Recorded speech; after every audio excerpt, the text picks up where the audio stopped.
Congratulations na to all of our candidates of Queen of Pulayan 2023. Pulayan means colors. Diba? Kung nakikita nyo naman, pinagirapan, pinagpawisan. Diba? And now, may welcome day number 7. The expression of our gold. Diba? Mamahaling gold. Diba? How do you feel today? Anong feeling mo ngayon? Enjoy lang, masaya. Diba? Tapos yung pagkira natin, para nakikita, that's it. Diba? Very powerful. The color of pride. Yes, it's Pride Month. Nakita niyo naman kung paano sila ka-winning on the stage. Okay, of course, we have candidate number 4. What's your name po? And how are you doing today naman? I'm so fine. So fine. Ayan. Di ba nakita niyo naman si ate? It's not the physical appearance of weight. With weight. Di ba? Di nakikita yung kung gaano ka sexy, pag ganito yung katawan mo, as long as you carry yourself on the stage. Para nakita niyo wala tayong discrimination. Kung ano ka pa, kung ano tsura mo, as long as alam mo tamang ginagawa mo, at hindi sa pinagalaban mo, this month of Pride Month, na kaya ko sa stage, kaya ka umapak sa stage, kung ano ako. That's it, di ba? As a matter of fact naman, beauty comes in all forms. Yes, of course. Tama. Tama. Correct. This candidate number 3. Okay, nakita ko to. Napakabata pa nila, no? This coming one. This 1, 2, and 3. How young are you? 18. Di ba? Nene. Parang naalala ko ng panahon ako. Batang-bata, di ba? Fresh na fresh. Okay, sa morning star of birthday. Ayan, di ba Serena, di ba? Sakto showing yung little birthday. Yes, sa little birthday. Di ba? Napakapitilan. And number 2 also is version ng modern style with sword. As you can see, they're young. Napakabata na. Nakikita nyo, mga bata pa sila, nakikita na sila ng skills na kaya nila, na how to carry the stage. Na kung saan, maraming generation to generation at lalabas na all LGBT, pinataas ang bandila na kami ay may silbi dito sa atin. Di ba? Alright, di ba? Di mo naman ang napaka-sexy. May pinakain ka ba ba?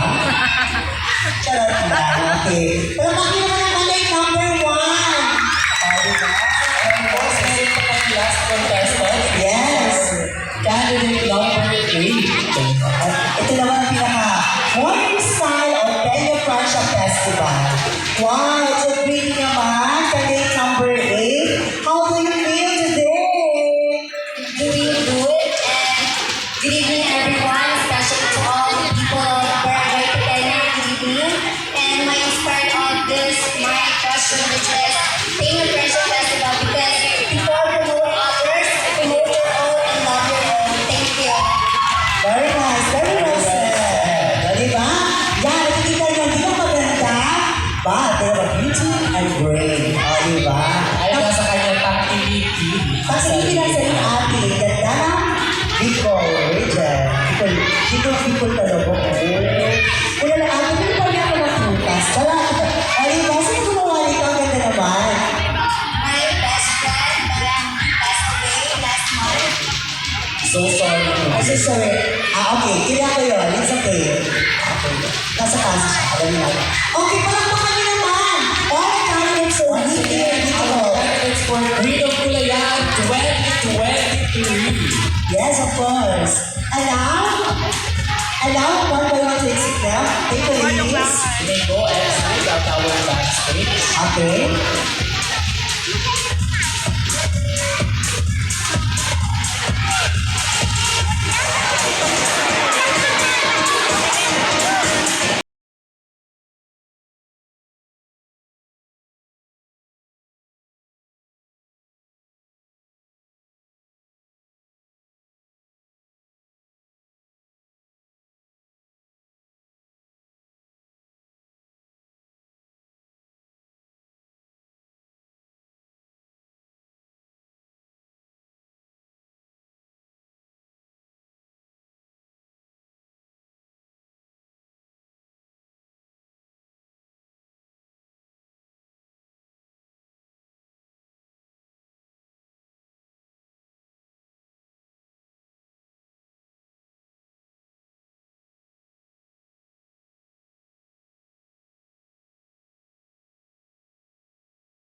for the single stance. A closest goals trainer, I am Clarice Hernandez, proud to represent Zone 4A Manputos 3. Without simply saying that